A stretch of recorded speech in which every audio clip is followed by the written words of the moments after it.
A ver, ¿cómo están? Buenas tardes. Hoy día vamos a empezar la antepenúltima sesión del curso de lo virreinal a la crítica decolonial.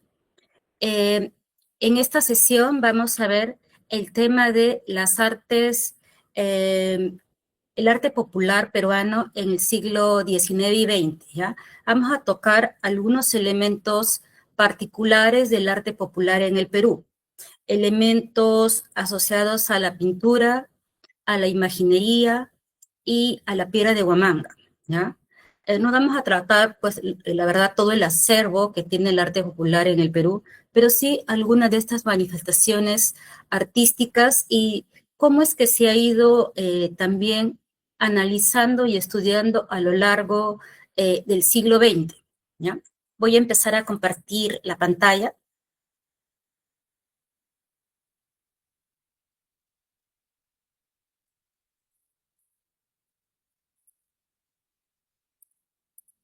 ¿ya? Creo que sí se puede ver, ¿no? Vamos a... ¿Se ve bien?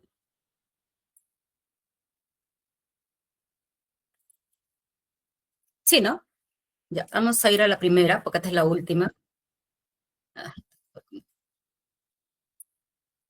ahí está. Ah,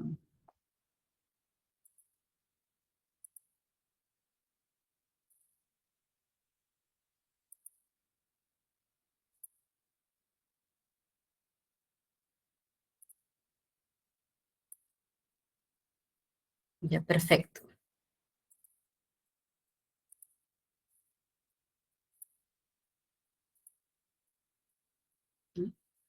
Vamos a ir comenzando.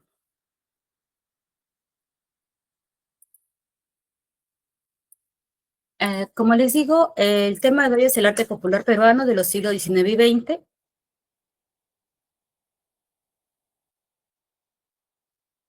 Ahí está. Uno de los principales estudiosos del arte popular en el Perú ha sido José María Arguedas. Arguedas es uno de los escritores, antropólogos, investigadores, literatos, que más ha estado cerca a lo que son las comunidades. Acá está con los materos de Cochas, en Huancayo, me parece, en una foto tomada alrededor de la época del 60, ¿no? Arguedas estaba muy cerca de lo que era la cultura popular, de las fiestas tradicionales, y esto también, el hecho de que Arguedas supiera el quechua, y eso permite que Arguedas se pueda integrar a lo que son las fiestas tradicionales, costumbristas, y estuviera cerca, ¿no? Él también puede participar de algunas erranzas y vincula mucho el tema de la erranza con el San Marcos ayacuchano. Es por eso que en su texto, que es un texto para la época, el año 1958, prácticamente un texto innovador, que fue el arte popular religioso y la cultura mestiza, Arguedas aborda el tema de el retablo ayacuchano y a la vez otras cajas anteriores a ella, como era el San Marcos ayacuchano, ¿no? Entonces, vamos a ver que inicialmente fue Arguedas el que pone su punto de vista, el que de alguna manera habla sobre el retablo y a la vez lo conecta con formas similares que él había visto en Huamanga, como eran las llamadas cajas o retablitos de Chucuito, que posteriormente Mendizábal les va a denominar cajas de imaginero chucuiteñas. Argueda solamente va a decir pequeños retablitos o altares que están en Puno, ¿no? En la región pues de Chucuito, y posteriormente a ello, estas obras van a aparecer en la época del 70 en algunos museos y en algunas colecciones privadas. Un segundo elemento que podemos nosotros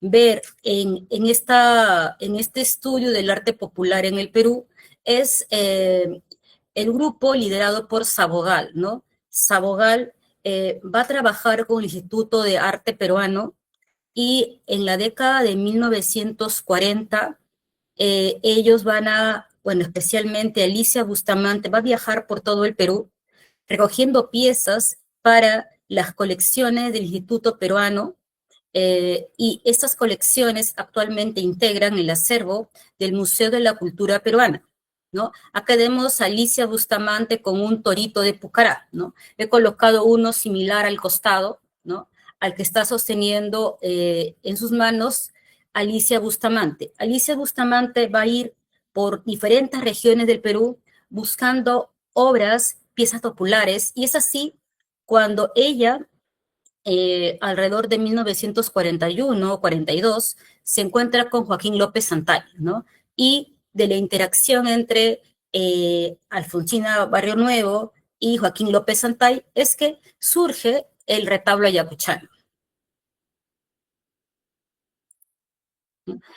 Un lugar de reunión para los artistas, investigadores, grupo indigenista, ¿no? Era la Peña Pancho Fierro, ¿no? En esta foto podemos ver a la Peña Pancho Fierro, que era el lugar donde Alicia Bustamante y Celia Bustamante, ambas hermanas, hay que recordar que Celia Bustamante fue la primera esposa de Arguedas, ¿no? Entonces, inicialmente el núcleo era Arguedas, Celia Bustamante y Alicia Bustamante. Posteriormente, ya Celia, divorciada de Arguedas, va a formar con su hermana esta peña, y en esta peña Pancho Fierro era el único lugar que en esa época, década del 50, se podía observar obras de arte popular, ¿no?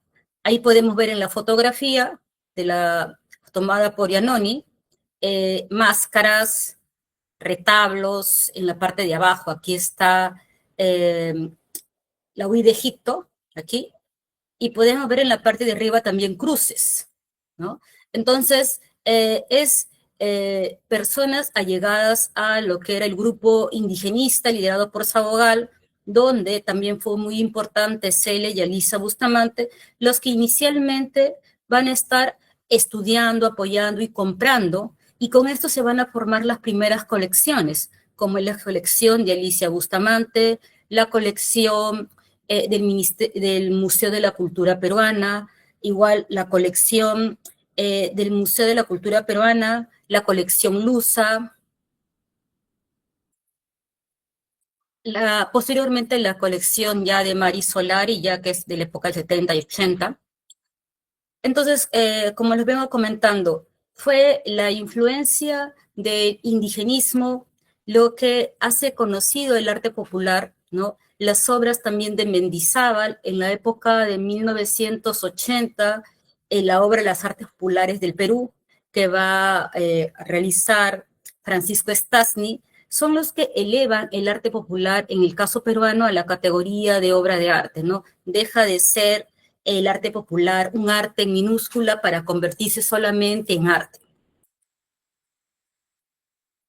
En esta obra que estamos viendo es una obra del siglo XIX, pertenece a los denominados primitivos cusqueños. El término de primitivos cusqueños no hace alusión a que sea una pintura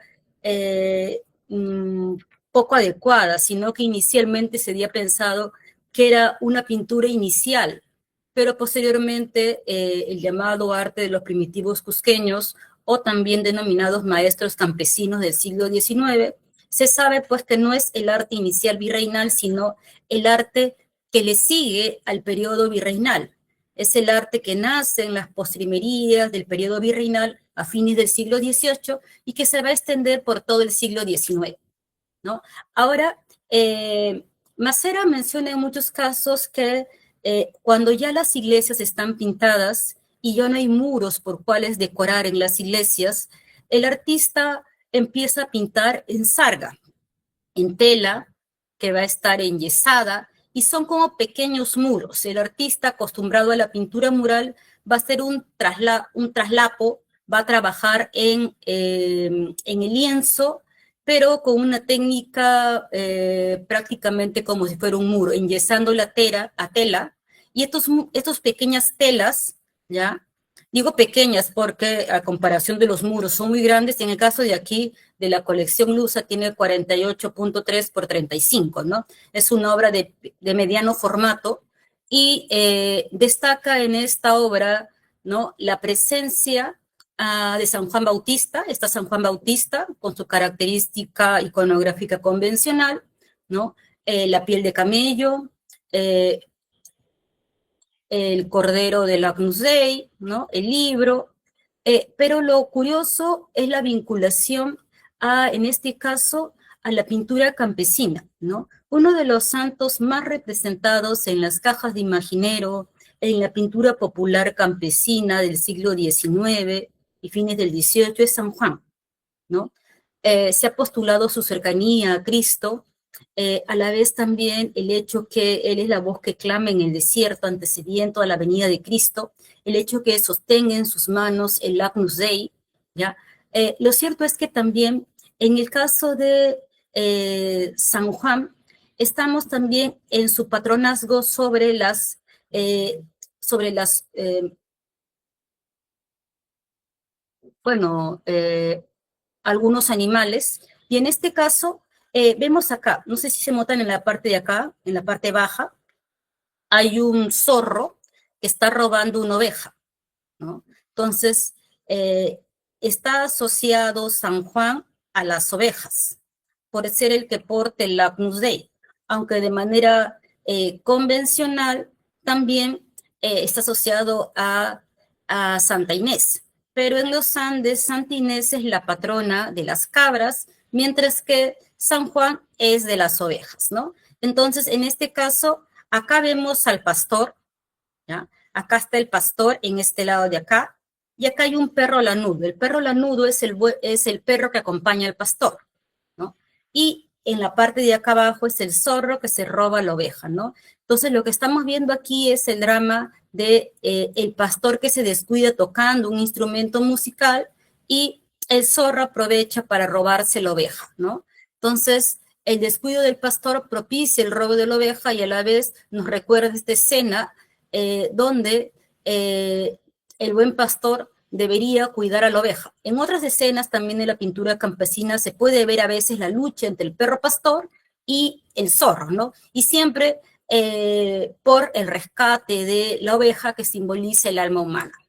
Una mujer acá tejiendo. Ahí se puede ver más claro. Igual también el artista representa elementos como la dulzura entre los animales, el acto de amamantar, ¿no? Escenas cotidianas, ¿no?, normales del campo. Esta es una caja de imaginero del siglo XIX, también está considerada dentro de lo que es el arte popular, pero tiene una factura mucho más esmerada. Imagino que debe ser de comienzo del siglo XIX. La obra es también de pequeñas dimensiones, tiene alrededor de 26 centímetros, presenta San Miguel Arcángel, San José, el Ángel de la Guarda y Santa Rosa, ¿no? Y aquí la Virgen de Copacabana está debajo de un arco, y en la parte baja dos santos agustinos, y en la parte superior, eh, en el remate, se encuentra el Padre Eterno, ¿no?, con un nimbo triangular. Y en el exterior de las puertas podemos ver tres cruces que aluden al Calvario, ¿no? Es muy común que en la parte exterior de las cajas de imaginero, donde está la Virgen, aparezca dorados, aparezca flores, pero en este caso únicamente hay tres cruces aludiendo al Calvario, ¿no? Esta es la imagen de la caja mariana de la colección Solari, que representa a una Virgen de Copacabana, ¿no? Si la comparamos con la escultura que está en el lago, ¿no?, en Copacabana, vemos que sí presenta una cierta similitud en el rostro, el, la pequeña figura de la colección Solari con la representación de Francisco Tito Yupanqui, ¿no? Por lo que imagino que debió contar con una estampa, o posiblemente el imaginero pudo ver en algún momento la obra de la Virgen de Copacabana, la que está en el altiplano, ¿no? Porque hay una representación donde sí hay elementos que lo vinculan con el modelo del santuario, cosa que no siempre se da así, porque en muchos casos la representación del santuario eh, es una y la que ocurre en, de repente, pinturas o esculturas está muy alejada, pero en este caso sí hay una cierta correspondencia entre el retrato de la Virgen de Copacabana, la escultura, y el pequeño relieve que está dentro de la caja de Imaginero.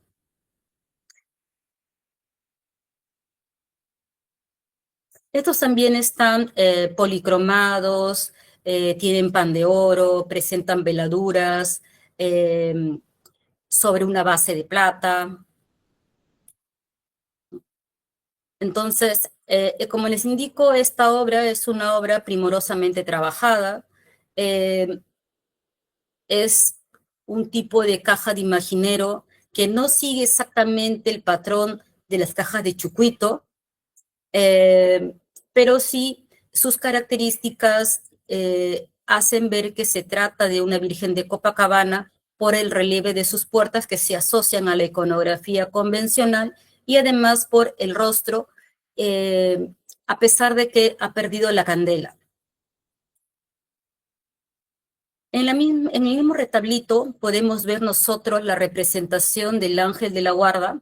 En el caso del ángel de la guarda tiene sentido porque la Virgen de Copacabana es, podríamos decir, una de las devociones más importantes de los Andes peruanos, anteriores obviamente a la independencia, y se mantuvo muy vigente en las primeras décadas del siglo XIX, ¿no? El ángel de la guarda nos señala el camino, ¿no? Guía el alma en las peripecias de este mundo y lo aleja del mal. Al otro lado, Santa Rosa de Lima también está asociada en este caso con el niño Jesús y al costado unas azucenas parecieron. ¿Hasta acá hay alguna consulta o alguna duda?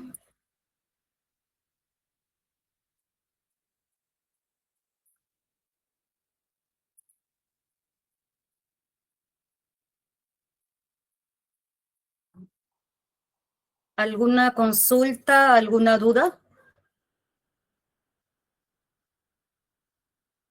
Ya, entonces continúo.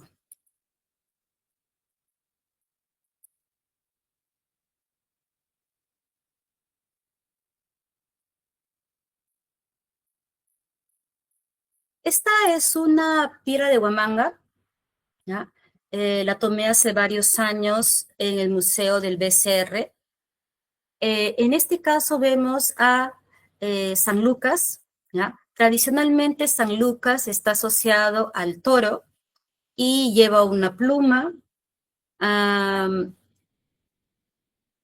y un libro, ¿ya? Pero en algunos casos en la sierra también tienen la confusión entre San Marco y San Lucas, ¿no? Dando a entender que San Marcos es patrón del toro, aunque iconográficamente a San Lucas le corresponde el toro. Ahora, en esta pequeña pieza, que probablemente sea del siglo XIX, ha perdido policromía, es una pieza de pequeño formato, ¿no? Es prácticamente menor a 10 centímetros, alrededor de unos 5 centímetros. Mm, es una pieza que, a nuestro parecer, ¿ya?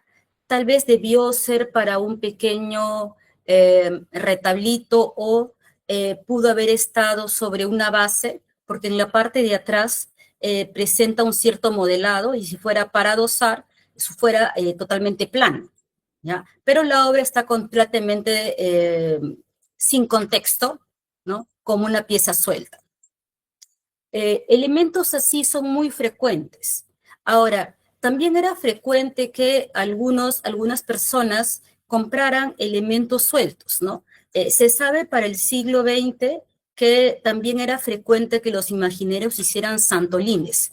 ¿Qué eran los santolines? Los santolines eran pequeñas tallas en pasta que servían como elementos para proteger.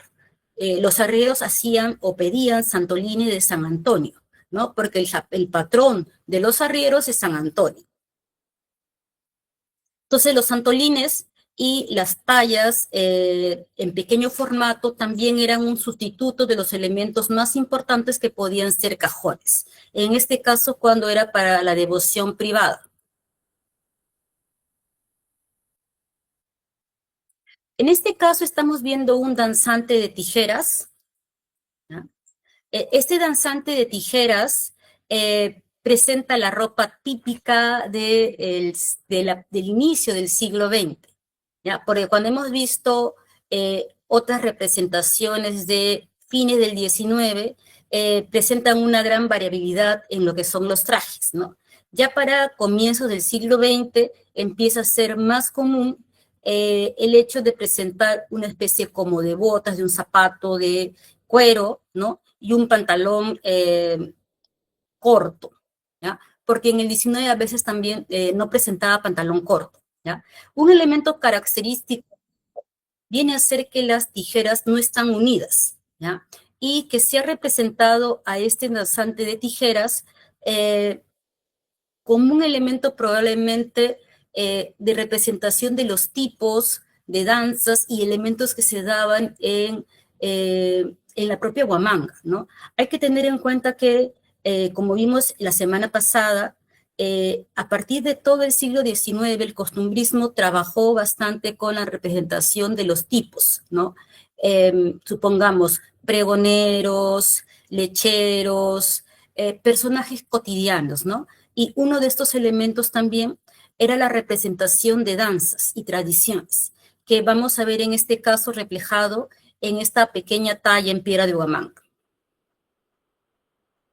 Ahora, un elemento que es común en las tallas ya de fines del siglo XIX y comienzos del XX es que la policromía es cada vez más escasa. Solamente se va a policromar o pintar algunos elementos, ¿no? De repente los bordes, se le da un resalte con color, ya casi está ausente también el tratamiento con pan de oro o la aplicación de dorados, ¿no? O en muchos casos ya para el siglo XX empieza a usarse la purpurina en vez de pan de oro que era propio de inicios del siglo XIX. Esta es una representación pictórica hecha por el grupo indigenista de un San Marcos, ¿no? En este caso, el San Marcos, San Lucas, como es llamado, se ha pintado las dos puertas. Podemos ver que en la representación que está haciendo el grupo indigenista, alrededor de 1940, las dos puertas no son idénticas. Y cuando uno revisa especímenes de la época del 30 y del 40, efectivamente, no necesariamente las dos portezuelas internas eran exactamente iguales. En algunos casos podían ser diferentes, en otros casos sí eran iguales. Además, también no siempre se le ponía elementos florales. Podían también ser representados otras escenas, como de repente paisajes, escenas de campo, ¿ya? Ahora, esta es la configuración tradicional de un San Marcos ayacuchano, ¿ya? De un cajón San Marcos ayacuchano. Aparece en la parte superior cuatro santos, ¿no? San Juan, eh, San Lucas, San Marcos y San Antonio. Ocasionalmente también puede estar Santa Inés, patrona de las cabras, o podría estar Santiago, patrón de las llamas. En la parte de abajo aparece animales asociados a la montaña, Guamani, como puede ser la taruca, un cóndor, o en este caso aquí vemos a la vizcacha, que está con las manos juntas, ¿no? Como que estuviera rezando, esa es la vizcacha. En la parte inferior, en el piso inferior, estamos viendo escenas. A esta escena se le llama la reunión en el campo. Así lo comentó López Santay cuando le cuenta a Arguedas, ¿no? La escena principal, él le domina la reunión en el campo porque el hacendado cobra el tributo a los pastores. Y cuando algún pastor no llega a hacer el pago, entonces es azotado, ¿no? Entonces, esto es lo que aparece aquí. Aparece un hombrecito que está amarrado a un árbol, ¿no? No parece un árbol, pero es la representación de un árbol. Y otro hombre le empieza a dar de latigazos. Stasny mencionaba el hecho de que esta representación del hombre que es amarrado a un árbol recuerda al Cristo atado a la columna. Vamos a ver otras escenas donde sí es más evidente lo que manifiesta Stasny, ¿no? Como que este elemento del Cristo atado a la columna recuerda en este caso al pastor que es amarrado al árbol y también dado de latigazos, ¿no? Abajo está la quesera, el domador del toro, ¿no? Personajes como la mujer que toca la tinja y la mujer que canta. ¿Ya? Vamos a ir viendo algunas obras y posteriormente volvemos a ver los San Marcos, ¿ya?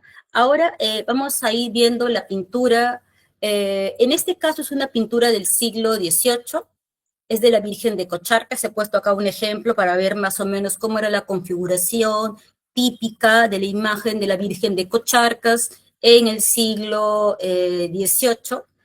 Aunque la Virgen de Cocharcas puede aparecer con baldaquino, sin baldaquino, en su retablo, lo más común y tradicional es que aparezca en su baldaquino, ¿no? Acá a un costado está el santuario, al otro lado vienen los peregrinos, vemos un conjunto de personas que han naufragado, que han caído, ¿no? Acá se ve a un padre que ha caído, el demonio lo ha arrastrado, una suerte de peregrinos que van con sus cruces, y en la parte superior el santuario de Cocharcas, ¿no? La Virgen de Cocharcas aparece representada con una vela, flores en la mano, puede aparecer únicamente con flores, amancaes blancos y rojos, o, o únicamente con vela, o con los dos, vela y flores. La Virgen de Cocharcas es una devoción andina muy importante.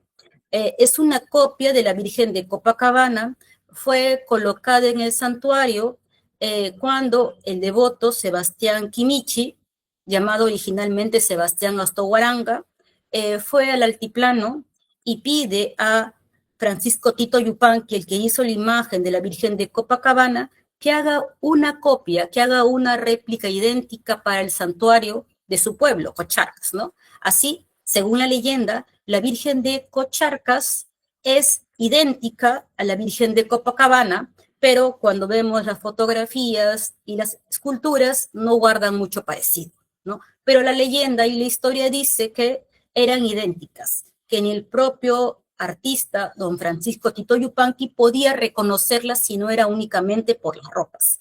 Y así Sebastián Astoguaranga fue a su pueblo Cocharcas y entronizó a esta virgen. Y esta virgen empezó a ser llamada Virgen de Cocharcas, olvidando su antiguo ser copia de la de Copacabana. Y desarrolló una temática completamente diferente a la que está en Cocharcas, ¿no? Esta es otra que se ha tomado hace una semana en el museo en el depósito del Museo del Ministerio de Cultura, ¿no? Emery Luján Lanfranchi me acompañó a hacer registros al museo, y en este caso estamos ante una pintura de la Virgen de Cocharcas, ¿no? Esta es una pintura del siglo XIX, hay un tránsito hacia formas, podríamos decir, más simples, más esquemáticas, ¿no? Pero la iconografía se va manteniendo, aunque cada vez más se simplifican los elementos, ¿no? En este caso, para fines del siglo XVIII y comienzos del XIX, la Virgen de Cocharcas ya no lleva la vela, no lleva el candil con la vela, y solamente lleva unas rosas entre rojas, blancas o rosadas. Adicionalmente llega también otro elemento, como en este caso, como una especie de palma o espiga. El niño Jesús hierve el orbe y bendice. Entonces, en este caso, Cristo, como la mayoría de cristos andinos, está en su advocación de Salvador del mundo. Y la Virgen igual está en un camino. A un lado vemos escenas pastoriles, por acá hay un pastor, un conjunto de animales como caballos, bueyes y también los peregrinos. Por acá vemos el camino peligroso para llegar al santuario, aquellos que se han desbarrancado en el peligroso camino, y al otro lado el santuario, ¿no? Los peligros que toman los peregrinos para llegar al santuario, y finalmente abajo una procesión donde se ven varias autoridades a los pies de la Virgen de Cocharcas.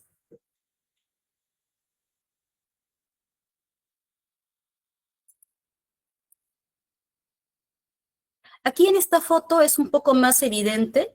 Estamos viendo aquí a un toro, ¿ya? Un toro salvaje con manchas, ¿no? Que está golpeando al caballo, y aquí hay un torero que ha caído al suelo, ¿no? Unos animales que han vencido, el torero herido, y en la parte baja hay un elemento que sale siempre en las narraciones, ¿no? El pastor con ovejas blancas y ovejas negras, que recuerda también al hecho que Cristo, como pastor, al final de los tiempos, va a separar las ovejas blancas y las ovejas negras al final en el juicio final, ¿no? Entonces, los elementos que aparecen aquí pueden parecer anecdóticos, pero también se corresponden con la historia de la salvación. La historia de la salvación de los naturales está ligada en muchos casos también a estas devociones marianas, ¿no? Se ve en todos estos la devoción que tienen, porque en todas las representaciones son indios, campesinos, los que van a través de estos senderos tortuosos. ¿Hay alguna pregunta? ¿O es que están ingresando? No, ¿no? Ah, ya.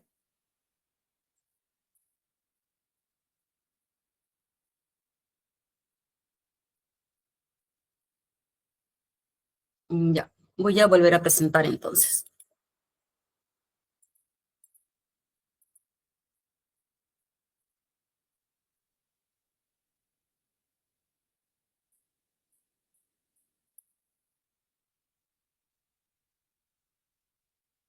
¿Ya? Entonces, como le decía, acá se ve al pastor con las ovejas blancas y las ovejas negras, ¿no? Que recuerda a esto, como le digo, Cristo, buen pastor, y a la vez vemos igual a un conjunto de peregrinos, ¿no?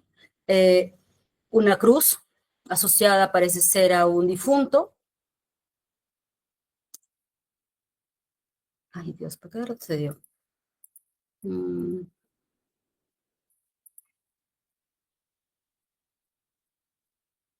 ya. Acá estamos viendo lo mismo que les digo. Está un padre y estamos viendo el santuario de Cocharcas, ¿no? Cómo los peregrinos llegan finalmente hasta la parte superior, pasando lo que es el santuario, llegan a este calvario, ¿no? Entonces, como les digo, se reconoce a los peregrinos porque portan estas cruces, ¿no? Y hacen toda esta travesía para llegar finalmente al santuario de Cocharcas. Esta es otra obra también que está en el ministerio. En esta obra que está en el ministerio, vamos a encontrar nosotros que ya las formas han dado un tránsito mayor hacia lo popular, ¿no?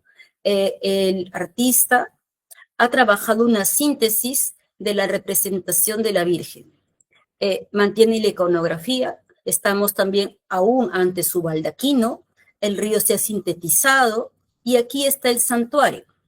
Ya no tenemos la representación de repente como el siglo XVIII, la vista aparece con poca perspectiva, pero igual se mantienen las convenciones iconográficas de representar el santuario, representar a los peregrinos, el hecho que algunos caen, o sea, el hecho que algunos peregrinos vayan por el camino y sean tentados por el demonio o sean desbarrancados, de ahí es un indicio del hecho de que no todos se van a salvar, algunos son tentados y finalmente son seducidos por, podríamos decir, el mundo o las cosas ligadas al mal, mientras que otros van a perseverar en la fe y van a alcanzar finalmente su salvación, ¿no? O sea, adicionalmente a esto de pensar únicamente que la Virgen aquí en su santuario es un elemento y las escenas son anecdóticas, no. Las escenas que están alrededor solamente están hablando de la salvación. Los buenos indígenas, los buenos cristianos van al santuario, hacen este peregrinaje y finalmente llegan al santuario. Aquellos que teniendo de repente algo de fe, pero faltándoles convicción, pues son tentados y finalmente caen por la pendiente y no llegan nunca al santuario. En la escena que está acá abajo, está acá la Virgen con su ramo de flores rojas y blancas, el niño Jesús, y en la parte inferior, ¿no? Debajo de la peana, estamos viendo nosotros un demonio, una mujer y un sacerdote, que es lo que vemos acá. Esta escena de esta zona es la que vemos acá. Apenas se distingue una mujer con las manos juntas, eh, el, la ropa negra, muy oscura, y un demonio que está con los cachitos de color rojo, como ya es típico en las representaciones del 19 y el 20, porque recordemos en la Edad Media el demonio aparecía con un color verde, en este caso aparece con el color rojo y aquí el sacerdote, ¿no? Entonces, ¿qué estamos viendo en esta escena, no? La mujer, al estar con el sacerdote, en el hecho de confesarse, aceptar sus culpas, ¿no? Ya no puede ser tentada y el demonio tiene que ponerse hacia atrás. Es también la lucha por la salvación del alma, ¿no? El alma, el penitente, se salva al estar con la iglesia y a la vez al asumir sus culpas y ya no puede ser tentada por el mal. Este elemento es muy común en las narraciones cristianas, ¿no? La lucha entre el bien y el mal y cómo el demonio es vencido.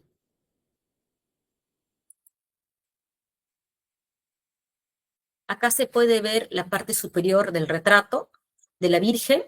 La Virgen está con un manto triangular acampanado. Un elemento que es muy común escuchar cuando uno habla sobre las vírgenes de Cocharcas y otras vírgenes andinas, es que te digan que se vincula con la Pachamama, ¿ya? Pero las vírgenes triangulares son elementos que se han dado en todo el mundo, ¿no? Y como lo dijo el profesor Mariasa en la primera clase, no necesariamente y no es común que estén vinculadas a la Pachamama, ¿no? Y eso lo vuelvo a decir. Las representaciones de la Virgen de Cocharcas desde el siglo XVIII presentan manto acampanado, ¿no? Están en un baldaquino y no están asociadas a la Pachamama.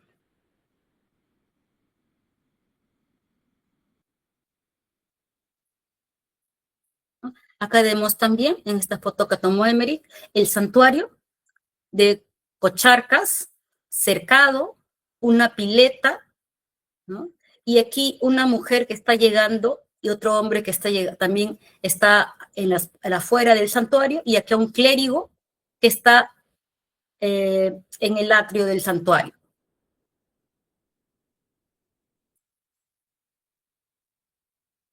¿No?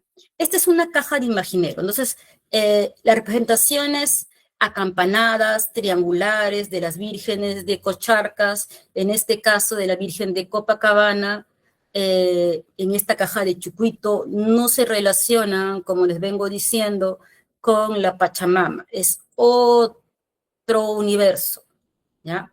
Lo que sí, tanto en la Virgen de Cocharcas y en la Virgen de Copacabana y en las vírgenes candelarias es frecuente la asociación con las flores. Las vírgenes tienen flores en las puertas o pueden tener flores diminutas en sus mantillas. En esta mantilla hay como unos puntitos amarillos y de colores, multicolores. Bueno, estos puntitos multicolores están asemejando flores, porque en la pintura cusqueña y arequipeña era común que las vírgenes estuvieran con mantillas o con el cabello suelto lleno de flores y de broches. Entonces, lo que intenta realizar aquí el imaginero es esa representación de flores multicolores que tiene el traje de la Virgen, ¿no? En la mantilla, en el cabello, ¿no? Y esta forma también deviene de la pintura. Esto es pan de oro, que se ha oscurecido y ahora se ha puesto oscuro. Esta obra de la colección actualmente de Luis Repetto, de la colección Lusa, presenta traje acampanado, ¿ya?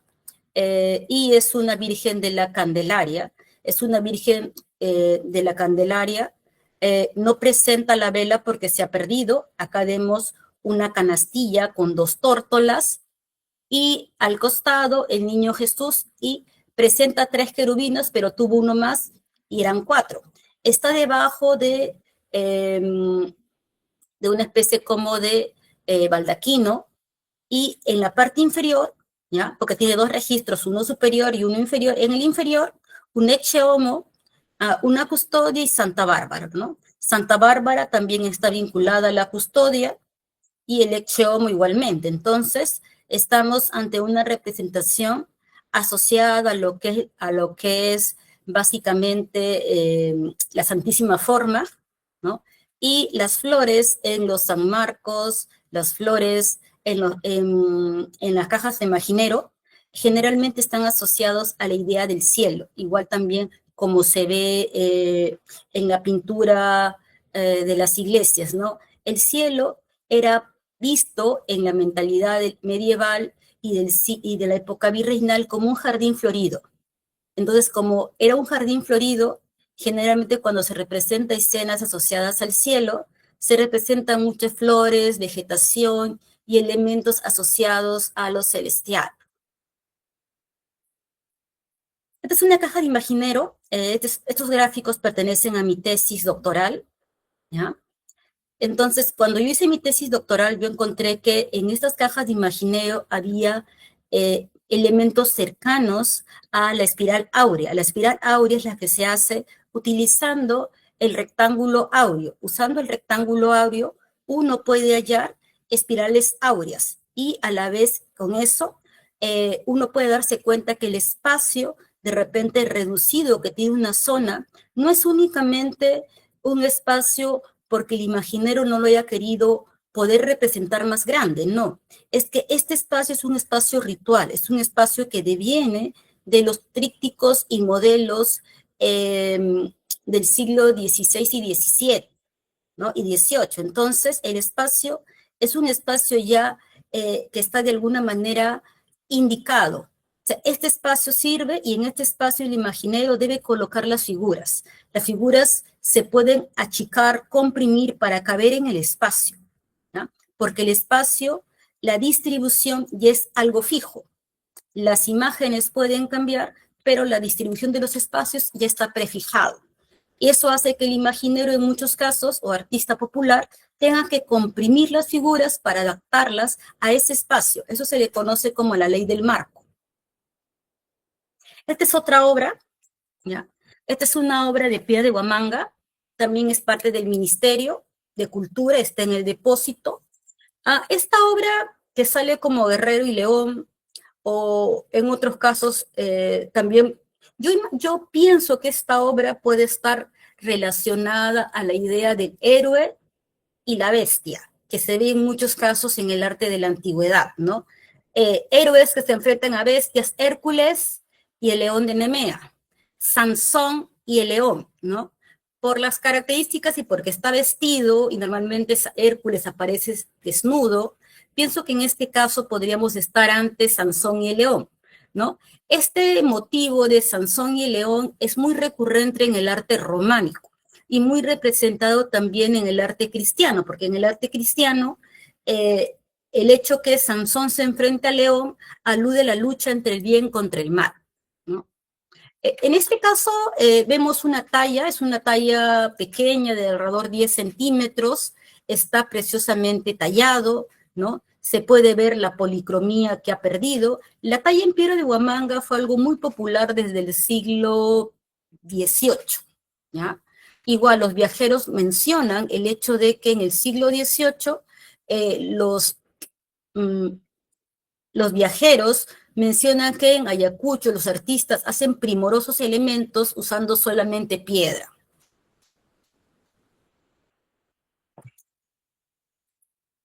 Estas son otras vistas, ¿no? Entonces, como es una escultura de bulto redondo, está trabajado por todos sus lados. El artista no ha dejado de tallar todos los elementos, ¿no? Por todos sus lados se puede ver el acabado y a la vez también se puede ver cómo ha usado los materiales, ¿no? Se puede ver las líneas del cabello, los cruces que ha usado para poder trabajar la piedra. Ahora, la piedra de Huamanga es una piedra muy suave, que solamente se remoja y se puede trabajar con mucha facilidad, ¿no? Es muy dúctil y por ese motivo también fue muy empleada durante la época virreinal. En la época virreinal era costumbre policromarla con gran detalle, mientras que para fines del siglo XIX ya prácticamente ya perdió la policromía, por lo que esta pieza debe ser posiblemente de comienzos del siglo XIX. ¿No? Acá hay una imagen que no es obviamente similar, pero sí trata el mismo tema, ¿no? En que se ve la escena de Sansón y el león, ¿no? Este elemento que aparece en Jueces, porque Sansón era un juez de Israel, ¿no? Hace donde Sansón va a abrir y va a luchar contra el león, ¿no? Entonces, en muchos casos, en el románico también se representa de la misma forma. Sansón, juez de Israel, está pues agarrado, sentado prácticamente sobre el león, ¿no? Y abre su hocico. Mm -hmm.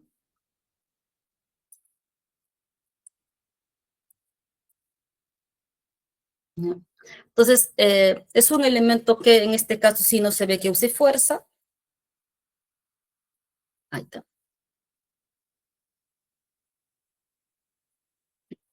En el caso de aquí, estamos también ante obras del ministerio, ¿no? Han tenido la gentileza de permitirnos tomar fotografía en el ministerio y vemos aquí también una pequeña obra en talla de piedra de Huamanga, es una obra primorosa donde se puede observar a Santa Rosa de Lima con sus atributos iconográficos más característicos, sostiene lo que es la maqueta de Lima. Acá está el ancla que simboliza la salvación, y la maqueta de Lima, que es su principal atributo iconográfico. Lleva el rosario y aquí está roto. Esto debió ser un arco para que en la parte interna estuviera el niño Jesús. Ha perdido esta característica, que está roto en esta zona, ¿ya? Y ahora se confunde un poco con la parte de acá de su corona. Es también prácticamente solamente presenta detalles de policromía, está casi en blanco, solo tiene filetes en dorado, en pan de oro, en la parte de la boca, la corona y en la peana. En esta peana, ¿no? Que presenta elementos rococó, eh, hay pues unas partes de las rosas, atributo de Santa Rosa, que sí están policromadas, ¿no? Acá también podemos ver la pérdida de una parte de la piedra, ¿no? De esta zona de la piedra, ¿ya? Pero es una obra primorosa, debe ser, a mi punto de vista, también de mediados o fines del siglo XIX, presenta un notable buen acabado, ¿no? Y cuidadoso en todos los detalles, porque ese tipo de obras eran en bulto redondo. Hay que también tener en cuenta que la pira de Huamanga podía estar como una escultura en bulto redondo, o en otros casos también podía estar adosado a un cajón o estar adosado a un pequeño nicho, ¿no? Cuando la obra atrás no presenta decoración y es totalmente plana, como en este caso de aquí, lo más seguro es que la obra únicamente era para ser adosada. Pero cuando la obra presenta, como en este caso, un acabado tan prolijo, por todas las vistas, obviamente que es una obra de bulto redondo.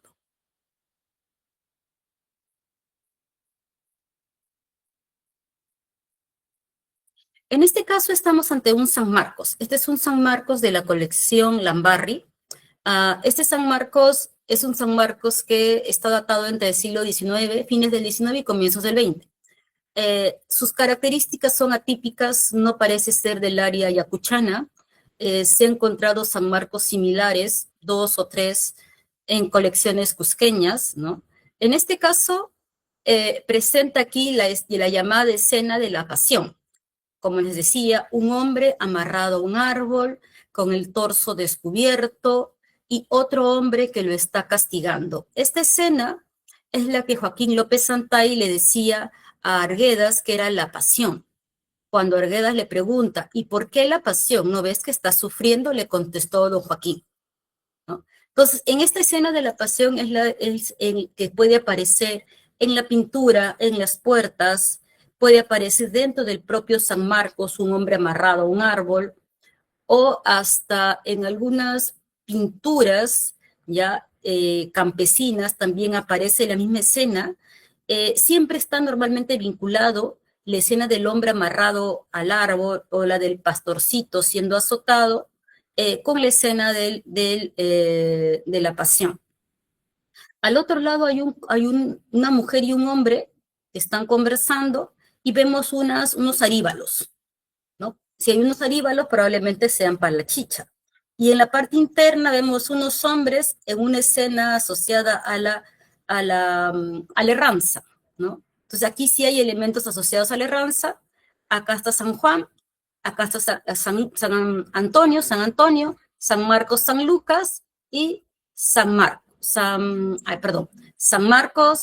Lucas, San Juan, San Antonio y aquí está San Juan. Distinguimos a San Juan porque San Juan aparece siempre con la piel de camello, ¿no? Entonces, no necesariamente los San Marcos llevan en sus puertas escenas florales, ni líneas y puntos asociados al agua, también pueden tener escenas de paisajes, como en este caso la escena de la pasión. Acá lo podemos ver más claro, la escena de la pasión, ¿no? El hombre que está con las marcas de haber sido azotado con este látigo de 3 puntas. Normalmente esta es la escena o esta es la configuración de un San Marcos del siglo XX. El San Marcos del siglo XX está configurado normalmente por 2 puertas. No necesariamente las 2 puertas son del mismo tamaño. Como pueden ver en este San Marcos, ese tiene una puerta pequeña y esta una puerta muy grande, ¿ah? Entonces, puede darse esos casos, que una puerta fuera pequeña y la otra grande. El hecho también que los detalles en las flores tampoco son iguales. Entonces, estos elementos eran muy variables. Podían aparecer escenas asociadas al agua, escenas de paisajes, pero para comienzo del siglo XX, el taller Baldión y probablemente también la abuela de López Santay empezaron a introducir los patrones florales en el arte de los San Marcos de Huamanga. Y estos patrones florales son los que van a ver posteriormente el grupo indigenista, ¿no? Los Baldión estaban ligados al taller momediano, el taller de la abuela de Joaquín López Santay. Entonces, cuando Manuela Movedianos deja de trabajar, lega sus materiales a su nieto, Joaquín López Santay, y la familia Baldión va a hacer un estilo diferente, ¿no? Entonces se va a dar como una ruptura más evidente en el estilo de los Baldión y el estilo de López, ¿no? Lamentablemente los Baldión desaparecen de la escena en las primeras décadas del siglo XX y Joaquín López Santay va a seguir trabajando hasta la década del 80. En este caso vemos también aquí a Santa Inés, patrona de las cabras, San Marcos, San Juan, San Lucas y San Antonio, ¿ya? Y aquí un conjunto de aves y personas tocando instrumentos musicales. En la escena de abajo vemos otra vez a un hombre delante de una mesa, es el hacendado. En esta escena no parece estar la pasión, ¿no? Sino se ve solamente un conjunto de personajes, ¿ya? Entonces, no siempre aparece la escena de la pasión, pero normalmente sí aparece un hombre con una mesa que sería el hacendado. En este caso, una característica de los Baldión era la policromía. Hacían arcos pintados y sus colores estaban generalmente ligados al amarillo y al azul, rojo, amarillo y azul. Y tenían un patrón geométrico y un patrón floral mucho más elaborado que López. Este es otro retablo también de la familia Baldión. Como pueden ver, las puertas no son simétricas, son asimétricas, ¿ya? Presentan una coloración en azul, no tienen el típico borde rojo de los retablos ayacuchanos, ni de la tradición López, que deviene del taller de Momediano, sino presentan otro tipo de diseños mucho más elaborados, ¿no? Pero tampoco son iguales, ¿no? Entonces, inicialmente el San Marcos no tenía esta repetición en el patrón floral. En la parte superior podía ir la cruz, que era en el caso de los Baldión, era una cruz muy elaborada, ¿ya? Y el remate triangular era muy pequeño, no llegaba no era completamente desde el inicio del cajón, sino en la parte media. Y tenía unas charnelas a los costados, estos cueritos. En este caso sí aparece el hombre amarrado a lo que es el árbol, ¿no? Acá vemos al hacendado, ¿ya? Al patrón o hacendado. Acá está el pastorcito amarrado al árbol, desnudo, semidesnudo. Acá está el hombre que lo está golpeando, el capataz. ¿Ya? Aquí está un arpista. Y en la parte superior vemos a los santos, ¿no? San Juan con el Agnus Dei, Santa Inés con la cabra, aunque es una oveja, eh, San Antonio con el niño, ¿no? Y San Marcos, San Lucas. ¿No? Cuando uno piensa en el arte popular, el caso más paradigmático que tenemos en el siglo XX es el de Joaquín López Santay. ¿Y por qué Joaquín López Santay? Porque Joaquín López Santay es el del cual se ha escrito una biografía, Don Joaquín, hecha por Raceto. Se le dio el premio de cultura en el año de 1975. Ha recibido una gran crítica y fue considerado en vida como un artista por el propio Arguedas, ¿no? Leo esta parte. La admiración y respeto que Arguedas sentía por don Joaquín López Santay lo destacan de los demás escultor o imagineros guamanguinos, designándolo como artista. El autor considera que los otros imagineros, ¿no? Arguedas consideraba que los otros imagineros, que los otros escultor, desparnaban las figuras de forma ingenua, no organizando la composición de manera adecuada, ¿no? Entonces, una cosa que menciona Arguedas es el buen sentido de composición, el tino que tuvo López Santay para organizar la composición, pero a la vez también para adaptarse al gusto de los indigenistas. Los indigenistas van a decir, ¿no? ¿Por qué siempre el San Marcos repite las mismas escenas? ¿Por qué se repite de manera invariable los cinco santos? ¿Por qué no se hace algo diferente, no? Y ese elemento para un imaginero sería inaudito, ¿no? La tradición no te plantea necesariamente hacer cosas nuevas, sino seguir el legado, te plantea conservar las formas heredadas del taller colonial, ¿no? Pero los nuevos clientes, los indigenistas, quieren costumbres, tradiciones, cárcel de Huancavelica, y Joaquín López Santay lo hace. Le piden marinera serrana, hace marinera serrana. Le piden catedral, hace la catedral. Le piden costumbres, hace las escenas de la Semana Santa yacuchana, ¿no? Contrario a negarse, López Santay puede adaptarse.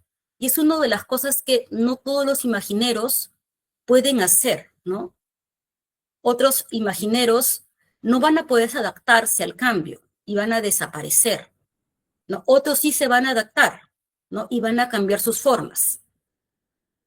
Gombrich plantea en el artículo Tradición y Creatividad, pues el artesano aprende no solo a copiar, sino a hacer variaciones, a explotar sus recursos al máximo y a sacar partido de sus habilidades hasta los límites que le permite y sugiere su tarea.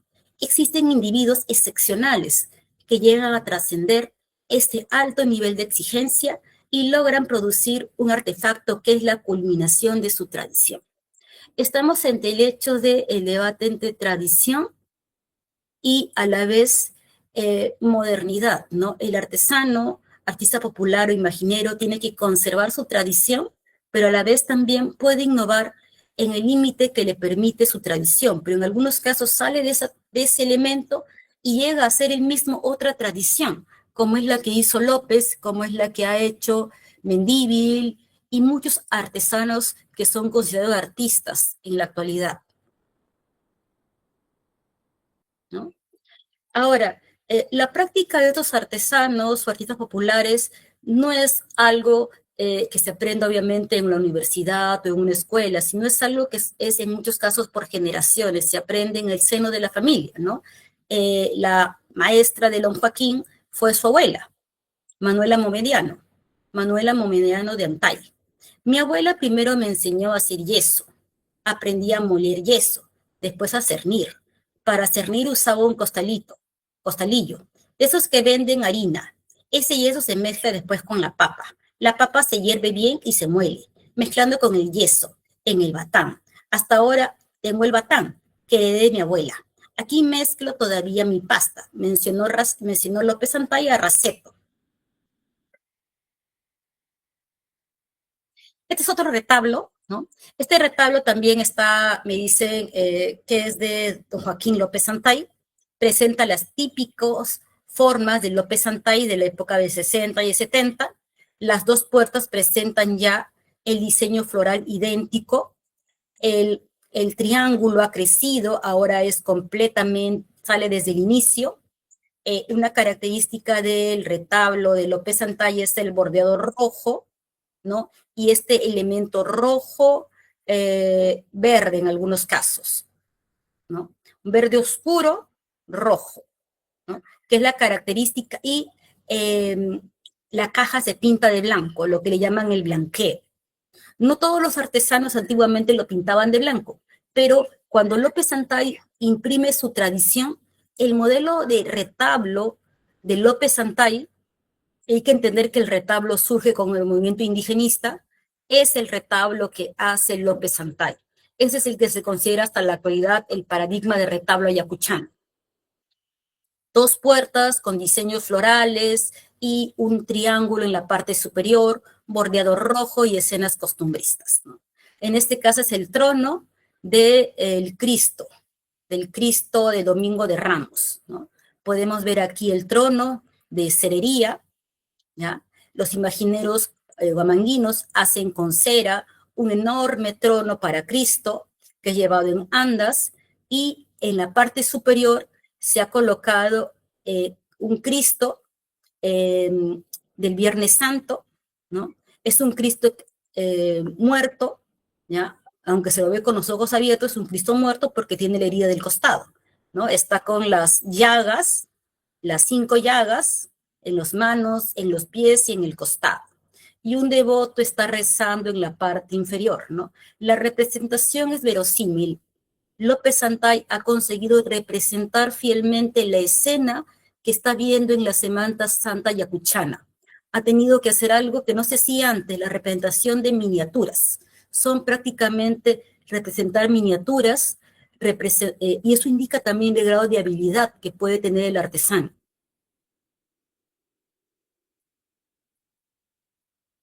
López Santay ha sido, como les digo, estudiado por varios investigadores, ¿no? Una de las cosas que mencionaba Sabogal Vice en las artes populares, artesanía del Perú, es de que entre los artesanos artísticos y folcloristas existen algunos que han devenido en verdaderos artistas. La opinión pública los ha consagrado después de la ardua lucha, los intermediarios o dueños de los medios de difusión les han abierto campo y ya lo son, viven de su arte y tienen el reconocimiento general. Hay que entender que antiguamente los artesanos o artistas populares no necesariamente vivían de el arte del retablo o el arte de la imaginería, sino que era una actividad paralela a tus actividades agropecuarias. Pero con la difusión y el hecho de que se empiecen a vender en ferias, los artesanos más sobresalientes empiezan únicamente a dedicarse a lo que es el arte tradicional o popular. Y eso hace que tengan mayor prestigio, ¿no? Entonces, van a haber diferentes tipos de obra. Hay obras para las ferias, hay obras para venta general y hay obras de autor u obras mucho más elaboradas que pues tienen un precio mucho más alto porque son obras como de colección prácticamente. Aquí López Santay ha firmado una flor. López Santay se da cuenta que a la gente le gustan las flores del retablo y empieza a ponerlos en otros soportes, en ollitas, en tazas, en vasos, ¿no? Y su esposa, doña Jesusa, los vendía en el mercado. Doña Jesusa vendía estas ollitas y Joaquín pintaba las ollitas, ¿no? Entonces salían a veces más rápido las ollitas pintadas que únicamente las ollitas sin pintar. Y también, obviamente, salían más rápido que un retablo o un San Marcos. La importancia de la firma es algo también que va a darse con la influencia de los críticos de arte, con el indigenismo, va a hacer que el artesano tenga conciencia de su valía y también de su propia obra, y que ya no solamente sea un artista anónimo, sino que empiece a firmar y poner su identidad en las obras.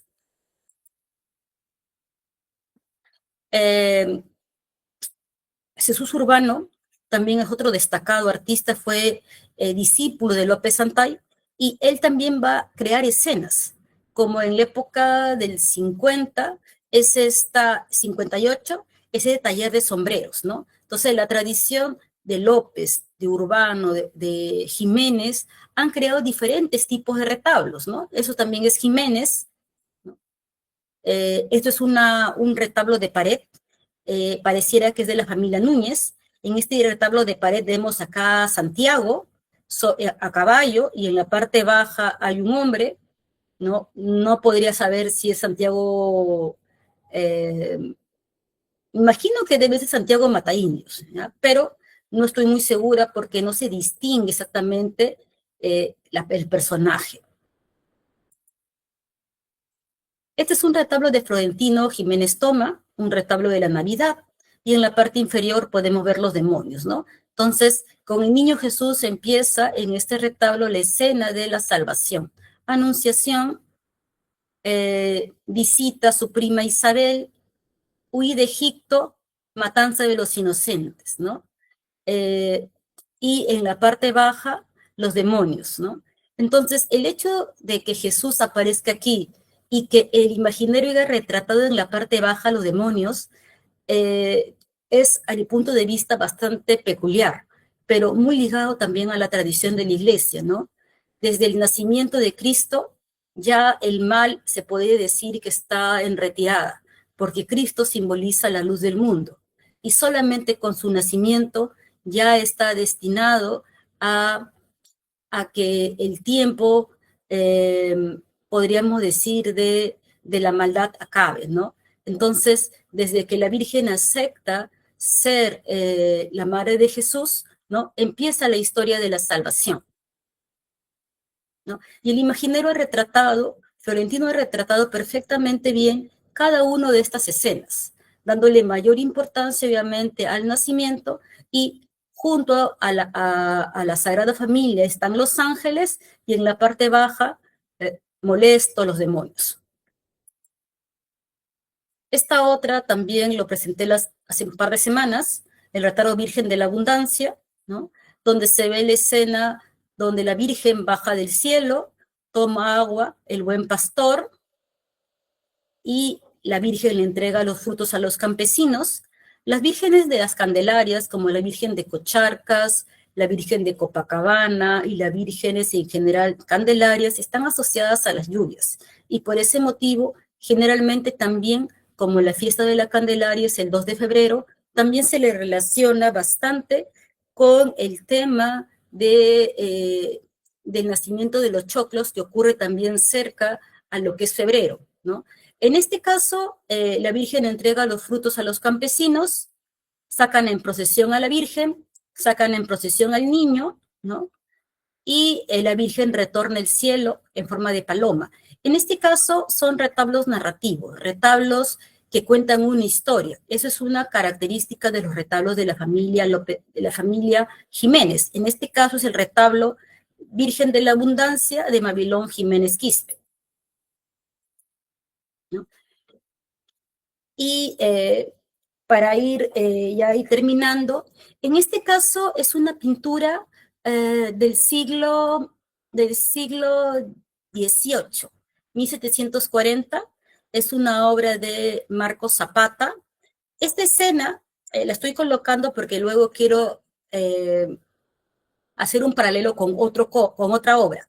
En este caso se ve a la Virgen que aparece en el sitio de Sunturuasi, ¿ya?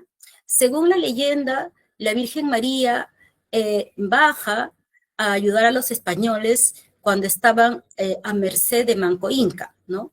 Baja a la primitiva iglesia que habían hecho los españoles, apaga el fuego, ¿no? Y a esta escena se la conoce como la Virgen del Triunfo o la Virgen del Sunturuasi, ¿no? Cuando, según la leyenda, que empezó a ser tejida en el siglo XVII, la Virgen desciende del cielo, ayuda a los españoles y los salva de las tropas de Manco Inca. Esta misma escena aquí aparece en la obra de Guamampoma. Guamampoma también cuenta el mismo elemento, el milagro de Nuestra Señora, ¿no?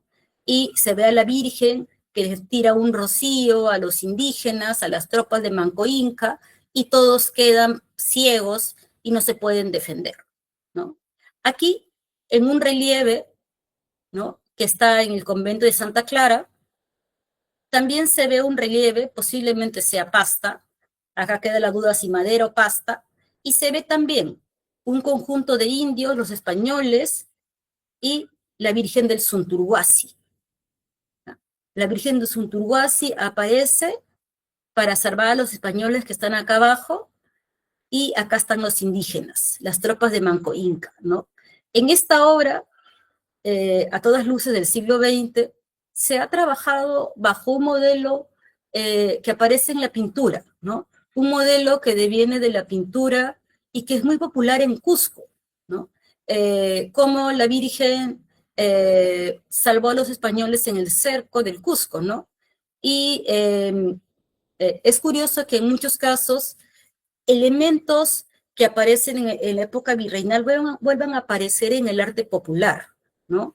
La iconografía puede pasar podríamos decir, de material. Puede estar en piedra, puede estar en pintura, o volver a la pasta, ¿no? Pero se va a ver que se mantiene la iconografía, y eso es parte también de la importancia que pueden tener algunos modelos iconográficos para la sociedad, en este caso Cusco. Vamos a ver.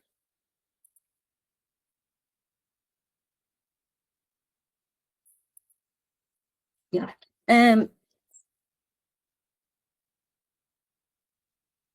Ya. Como les iba diciendo, básicamente en esta presentación he hecho una visión general de algunas artes populares, ¿no? Hay muchas artes populares en el Perú. Tenemos los toritos de Pucará, que se da en Puno, el mate burilado, la pira de Huamanga, mmm, la cerámica de quinoa, ¿ya? Todos estos conjuntos de artes populares, podríamos decir nosotros que también tienen en algunos casos su correlato en el siglo XIX, como el caso de los mates, los azucareros, o también han aparecido o han surgido en el siglo XX, ¿no? Supongamos, lo que es las representaciones de Sarwa, ¿no? Las tablas de Sarwa, que eran inicialmente vigas para los techos, como eran muy grandes y no se podían transportar a Lima, las tablas de Sarwa van a ser cortadas y van a ser trasladadas a Lima. Y eso también, como les digo, es algo que vamos a ir encontrando, ¿ya?